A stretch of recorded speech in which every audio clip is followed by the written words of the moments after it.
Yetman Eiffel. Alors, qu'est-ce que c'est que cette culture qui fait tellement peur, je le disais tout à l'heure, ça fait peur aux parents, mais ça fait peur aux Français en général, parce que c'est japonais, que ça s'appelle les mangas, que ça a souvent mauvaise réputation, et cela depuis très longtemps.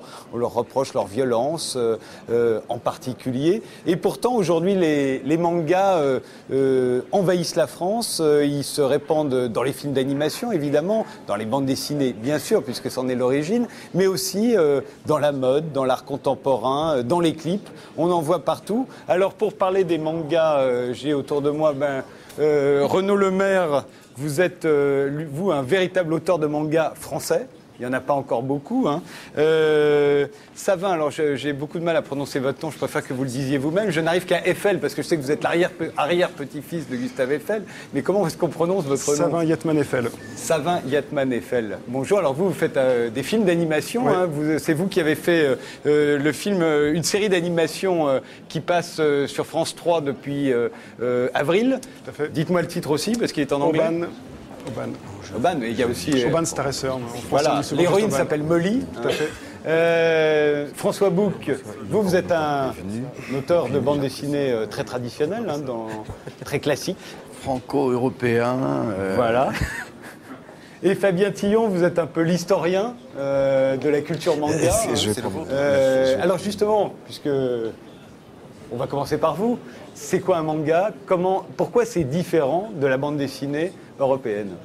C'est différent de la bande dessinée européenne parce que la bande dessinée japonaise s'est bâtie sur un système industriel au départ. Les Japonais n'avaient pas de bande dessinée. La bande dessinée est une création européenne, suisse plus exactement. Et elle est arrivée au Japon sur une base de civilisation quand même qui était pour beaucoup une civilisation de l'image. Il y avait les estampes qui racontaient déjà des histoires en images. Il y avait une tradition de narration graphique, mais pas de bande dessinée en tant que telle. Donc on a exporté notre bande dessinée française, européenne, anglaise, américaine, et les Japonais se sont aperçus que sur la base de leur tradition, c'était quelque chose de tout à fait fascinant et qu'on pouvait raconter des images, des histoires comme ça par image. Cela dit, il y a eu dès le départ une sorte de complexe un peu japonais vis-à-vis de l'Occident, on le sait bien, et notamment en l'occurrence vis-à-vis de la bande dessinée. Et les Japonais se sont dit comment aller vite, comment faire mieux ou aussi bien que les Occidentaux en faisant notre propre approche de la bande dessinée. Donc ils ont défini en fait un style de bande dessinée où l'essentiel c'est de gagner du temps et donc de dépenser moins d'argent. C'est-à-dire donc une bande dessinée en noir et blanc, une bande dessinée où le dessin compte moins que l'histoire et où par exemple on fait beaucoup l'économie du décor qui remplace pas des trames. Des choses, une sorte de point derrière, qui permet d'aller plus vite. En animation, puisqu'on parlait tout à l'heure avec Monsieur Oslo, en animation aussi, l'idée du dessin animé japonais, c'est d'aller beaucoup plus vite, donc de mettre moins d'images par seconde. On va en voir tout de suite un extrait puisque c'est l'anniversaire de Dragon Ball Z. Hein, et Dieu sait si Dragon Ball Z, ça a beaucoup influencé ceux qui font aujourd'hui des mangas. C'était en 1986 que les Japonais ont commencé Dragon Ball Z. Dragon Ball, c'est le manga et Dragon Ball Z, c'est la version, la suite animée. Animée, justement, c'est à la suite animée que je voulais faire allusion puisqu'on va en voir tout de suite un extrait. Voilà l'enjeu du tournoi. Si tous mes adversaires perdent les uns après les autres, alors dans ce cas, j'aurai le regret de supprimer chacune des personnes qui habitent cette planète. Et comptez sur moi, je n'en oublierai aucune.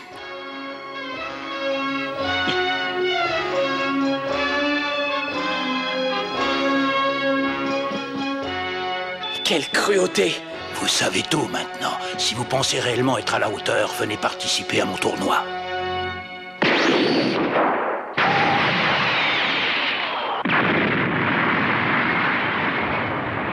Vous n'avez pas envie de mourir, n'est-ce pas?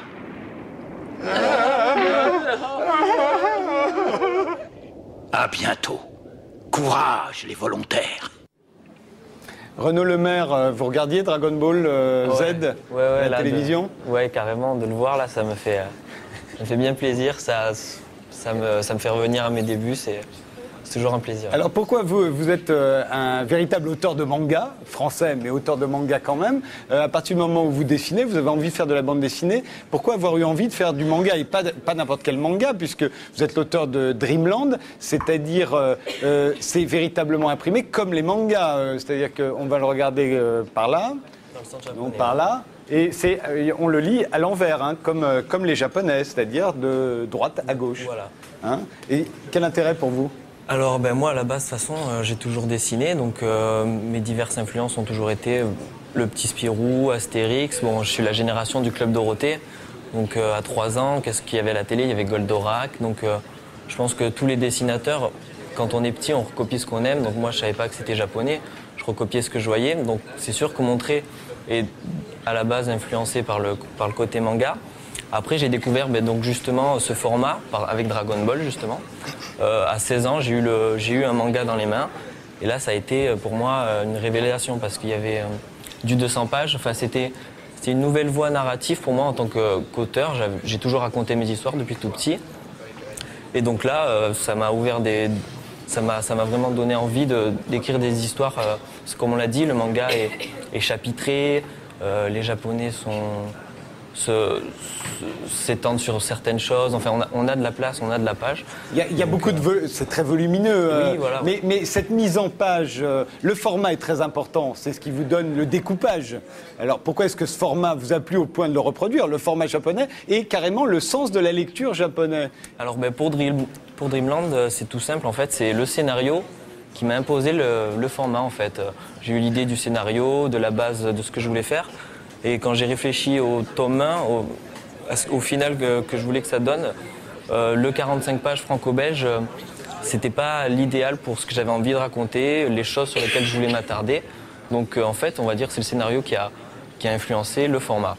Après, le sens japonais, vu que j'ai été édité chez Pika Édition, donc au début c'était de la prépublication, comme au Japon on va dire, donc c'était ma série, chaque chapitre sortait tous les mois dans le Shonen Magazine où il n'y avait que des séries japonaises, donc j'ai fait dans le sens japonais, et on va dire qu'en tant qu'auteur c'est intéressant de gérer une narration comme ça. Donc, Alors ça va vous... Oban Star Racers, c'est la première coproduction, hein, je crois, entre des Français et des Japonais. Il y a eu quelques coproductions avec l'étranger, et notamment en France, avec au début des années 80, Les Cités d'Or et Illustre 31, qui avaient été 2 gros succès d'antenne. 2 expériences qui ont tourné peut-être un petit peu court, il n'y a pas vraiment eu de suite après, et qui étaient un peu conflictuelles sur la production, mais qui ont donné des choses vraiment très intéressantes. Nous, c'est peut-être la première fois qu'on a une coproduction, une collaboration, je dirais, aussi poussée, parce qu'on est vraiment parti, toute l'équipe, après avoir passé 6 ans à développer, à monter, à financer ce projet, on est parti au Japon pour vraiment être un peu à la Mecque de l'animation et vraiment pouvoir bénéficier du savoir-faire japonais, tout en gardant vraiment le point de vue qu'on s'était fixé sur le projet, qui est à la fois, on n'essaie pas de faire de la copie de séries japonaises, je pense, telle quelle, on essaie de faire notre série, notre histoire. Il se trouve que le Japon, il y a une influence forte qu'on a eue quand on était petit en voyant que ce soit Candy, que ce soit Albator, que ce soit Goldorak, donc toutes ces séries-là qui ont été un vrai bonheur et un vrai choc pour tous les gamins de cette époque-là, parce qu'avant c'était quand même les séries d'Hanna-Barbera, c'était Nounours, c'était Bon sur les petits, qui sont très mignons et très gentils, mais bon, tout d'un coup on partait dans des univers incroyables, des personnages très forts, des émotions très fortes, et surtout ça qui m'intéressait dans ce projet. Donc on est reparti un peu, ça nous a nourri notre projet. L'émotion, retrouver l'énergie de l'animation japonaise. Et puis donc, partir au Japon pour faire ça, c'était un peu la clé du rêve. On a mis 6 ans pour arriver à concrétiser ce rêve. Et puis après 3 ans, le produire au Japon. Voilà, après je me suis un peu embrouillé. Ça fait rien, on va regarder tout de suite des images d'Oban.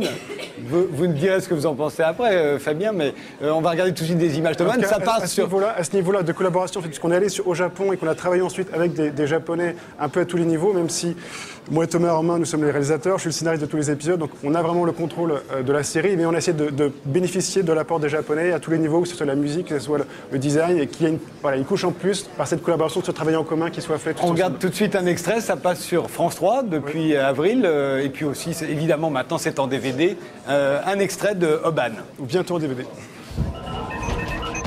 Molly, qu'est-ce que vous faites? Elle a enclenché l'hyperdrive.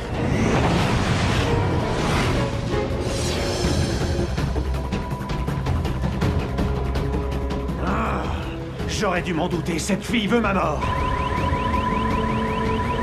Vous êtes hors de danger maintenant. Coupez tout de suite l'hyperdrive.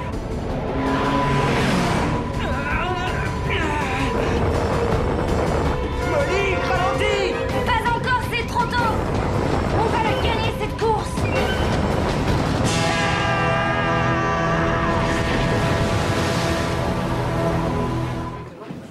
Alors François Bouc, il y a une esthétique là, que ce soit dans la bande dessinée de Renaud Lemaire ou dans Urban, il y a une esthétique qui est vraiment une esthétique très différente de celle des bandes dessinées dont vous êtes l'auteur, mais aussi de la bande dessinée européenne en général. Qu'est-ce que vous en pensez, vous ?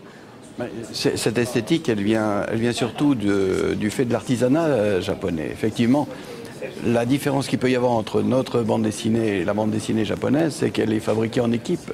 Le manga est fabriqué avec un type qui fait un crayonné, après quelqu'un qui va faire l'ancrage, quelqu'un qui va faire les perspectives, quelqu'un qui va faire les mises en décor. Alors que chez nous, la bande dessinée est fabriquée par une seule personne qui va fabriquer les bulles, les bords des cases, les lettres, les personnages. Et je dirais que la bande dessinée telle que nous la concevons est beaucoup plus artistique, dans le sens où elle fait appel aux sentiments, aux émotions, aux ambitions, aux intuitions d'une seule personne. Alors que là-bas, bien sûr, la tâche est démultipliée et par là même, forcément, un peu plus industrielle. Même si ensuite l'industrialisation est plus dans la reproduction chez nous. C'est-à-dire qu'on va reproduire d'une manière industrielle nos bandes dessinées. Mais dans la conception, elle est beaucoup plus artistique. Est-ce que ce serait ça qui expliquerait, par exemple, le fait que la plupart des personnages dans les mangas, y compris dans votre film, ont des visages très similaires? Souvent, c'est grâce aux cheveux qu'on les différencie. Je peux faire juste les cheveux une en remarque pétard. sur ce qui a été dit. Je suis absolument pas d'accord avec ce qui a été dit, personnellement. Que ce soit en manga ou en animation, dire qu'on est dans un processus plus artistique en France, je pense que c'est complètement erroné. Je pense que le manga japonais est très très large. L'animation japonaise, pareil. Les plus grands films, on a Michel Hosto, à qui vous parliez tout à l'heure, qui est un représentant merveilleux de l'animation française. Et dans l'animation mondiale, les films d'animation japonaise, je pense qu'au niveau artistique, sont quand même de très très haut niveau. Dans les mangas, c'est pareil, que ce soit le manga underground ou que ce soit dans les mangas très larges. On a parmi les meilleurs auteurs des histoires extrêmement riches, avec des personnages très, très complexes, avec des intrigues très poussées. On a ça rarement, ou on a ça différemment. C'est des choses qui sont différentes, qui sont complémentaires, mais dire que le manga ou l'animation japonaise est moins artistique, je pense que c'est un vrai problème. Il y a un fait, vous allez vous expliquer, François. La conception artistique, je la conçois comme étant la conception d'une personne. La conception artistique, à partir du moment où elle est dispatchée, je dirais, sur différents individus, elle n'a plus la même consistance. À partir du moment où un personnage, ou même une construction d'image est faite par 5 ou 6 personnes différentes, c'est pas du tout la même vocation, je dirais, d'intention. Quand on lit Akira d'Otomo, on ne peut quand même pas dire qu'Otomo, c'est ça qui est intéressant. Pourquoi Otomo? Ce qui était intéressant avec Otomo, c'était que Otomo était extrêmement influencé par toute la bande dessinée européenne. Et par certains dessinateurs, notamment Moebius. Il y a eu beaucoup de ponts entre les deux cultures depuis longtemps. Quand Moebius est arrivé là-bas pour sa première exposition au Japon, on a dit mais c'est incroyable, il dessine comme Otomo. Alors, et en fait, c'était pas Otomo tout seul, c'est Otomo plus son équipe. Parce que même si Otomo, j'admire beaucoup son travail, ou Taniguchi, j'aime beaucoup leur travail, mais malgré tout, ça reste un travail manufacturé. On sent derrière une maîtrise d'un individu sur un travail, mais pour moi, le dessin, c'est une totalité. Oui, mais c'est trouver l'équivalent de Akira en BD européenne, un souffle épique comme ça, qui sur un nombre de tomes aussi important. Ça, c'est d'accord. En ce qui concerne la narration, c'est d'accord.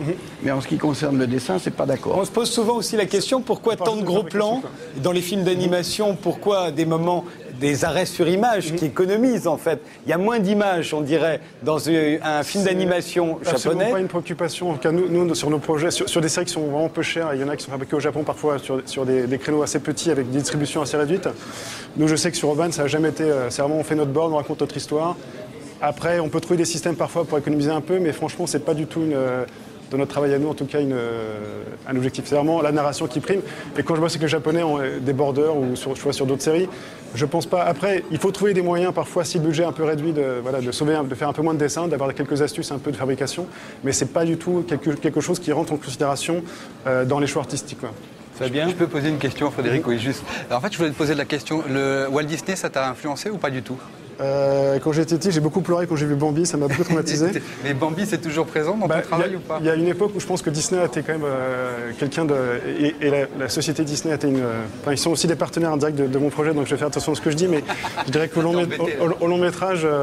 Sur le long métrage, Disney a influencé énormément d'ailleurs les Japonais.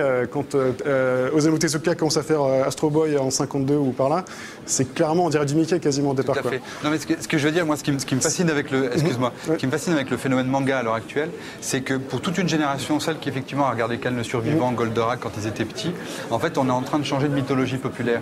Et ça, c'est très intéressant. On est passé de Walt Disney à autre chose. Et on est passé d'une présence culturelle américaine tous azimuts, cinéma, bande dessinée, etc., à une présence américaine, certes, toujours par le cinéma hollywoodien notamment, mais aussi une présence asiatique, et en l'occurrence japonaise, qui est extrêmement importante. Ce qui change énormément les perspectives quand même pour toute une génération et pour les générations à venir. C'est-à-dire que la culture dominante n'est plus la culture anglo-saxonne occidentale, elle est aussi maintenant la culture orientale, et ça compte en matière de philosophie aussi par exemple, parce qu'avec la culture manga vient aussi l'intérêt pour la culture japonaise, asiatique, le bouddhisme, les arts martiaux, le zen, le contemplatif, et tout ça, ça change complètement notre vision. Il y a deux choses qui apparaissent, qui ont les récurrents dans les mangas, que ce soit dans votre bande dessinée ou dans votre film. C'est évidemment la baston et les pouvoirs. Ça, on a l'impression que c'est typiquement japonais, typiquement manga. Ça c'est Astérix aussi, hein.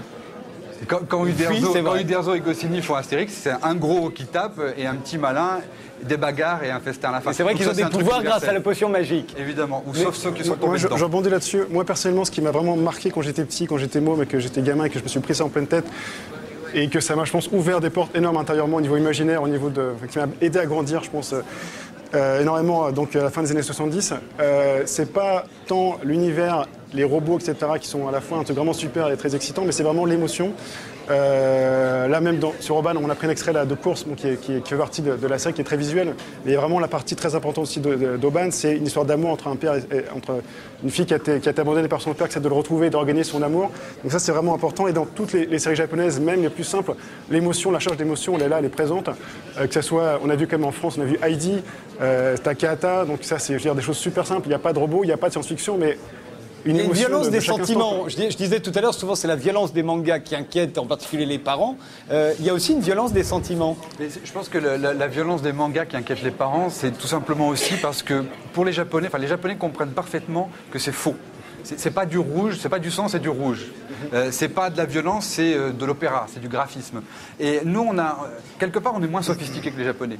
On confond la réalité et l'imaginaire. Pour les Japonais qui ont un des pays les plus sûrs au monde, dont le taux d'insécurité est l'un des plus faibles, pour eux, ils fantasment, effectivement, ils se libèrent de leur pulsion dans la représentation violente extraordinaire, mais ils savent très bien que tout ça est faux, pipeau, quoi. Nous, on a tout de suite l'impression que, quelque part, si on voit les choses, si on les dit, peut-être on pourra les faire. Pardon, je vous en prie. Puisque tu as fait un manga, qu'est-ce qui est fascinant dans la répétition, par exemple, de cette esthétique avec des grands yeux, avec... Et tous, le fait qu'ils ont tous le même visage, sauf les cheveux, et encore. Ça, de toute façon, déjà, le fait qu'ils aient le même visage ou les cheveux, quand on voit un Vegeta et un Sangoku, on arrive à les différencier, alors que c'est quasiment la même base. Donc je trouve que déjà, c'est vraiment une force d'arriver à différencier les personnages rien qu'avec quelques petits éléments. Donc le manga, c'est comme vous l'avez dit, c'est des gros plans, donc tout est dans les expressions. Pourquoi de grands yeux? Pour faire passer un sentiment plus fort. Et quand on dit la violence des mangas sur les parents et tout, en fait, je pense que c'est une fausse idée. La génération Club Dorothée, enfin, je pense que les programmes qui étaient... du tout début n'était pas approprié au public français. Par exemple, un Ken le Survivant qui a fait polémique au Club Dorothée qui était diffusé, je sais pas, à 9h au Japon. C'était un peu trop, mais en même temps, voilà. C'était pas fait pour les enfants qui le regardaient. Ken le Survivant, c'est les enfants qui regardent au Japon, hein, donc c'est pas non plus... quand même, cette dépersonnalisation de la culture japonaise, le fait qu'ils ont tous le même visage, que leurs expressions, les émotions sont réduites. Ça, c'est quand même un truc relativement récent. Ça fait depuis 10 ans qu'il y a peut-être une généralisation un peu de moé, en fait, des nags de poitrine un peu forte, des grands yeux qui scintillent, etc. Voilà, les gouttes de sueur qui sont un peu toutes les mêmes. Années 60, années 80, il y a une palette vachement plus large, des visages qui sont beaucoup plus asiatiques généralement, clairement. Sur Aubane, par exemple, nous, on fait un style on n'a pas des grands yeux, on a un style qui est, je pense, un petit peu entre les deux, mais il y a une palette qui est très large. C'est vrai que maintenant, depuis quelques années, il y a peut-être plus une généralisation de ce style-là en fabrication, ce qui est un peu dommage, quoi. Une dernière question très courte, votre réponse. Est-ce que c'est pas aussi, vous n'allez pas faire le manga parce que ça s'exporte mieux? Aubane, ça s'est exporté dans le monde entier. Est-ce que c'est pas une raison pour laquelle ça vous attire? Moi, personnellement, non. Comme je l'ai dit, le scénario m'a imposé ce format. Et puis, je pense raconter des choses que les Japonais pourraient peut-être pas comprendre. Parce que si c'est pour, par exemple, moi, je fais mon manga, mais mes héros sont des lycéens, je vais pas leur mettre un uniforme. Ça se passe à Montpellier, c'est ma ville. Donc, ils ont des noms français. Oui, voilà, ils ont des noms français. Donc, c'est pas faire du manga pour singer les Japonais, enfin, pour ma part. Et je pense qu'il y a cette voie du manga à la française qui est une troisième voie, on va dire. Comme ils ont une structure là-bas, une culture de la lecture qui est différente d'ici. Donc il y a un débit, il y a une demande du lectorat qui fait que voilà, les assistants sont obligés. Donc je ne pense pas que c'est un choix artistique, c'est plus un choix de demande. Là-bas, au Japon, c'est 200 pages tous les 2 mois. Donc un seul auteur. Malheureusement, il faut qu'on se quitte.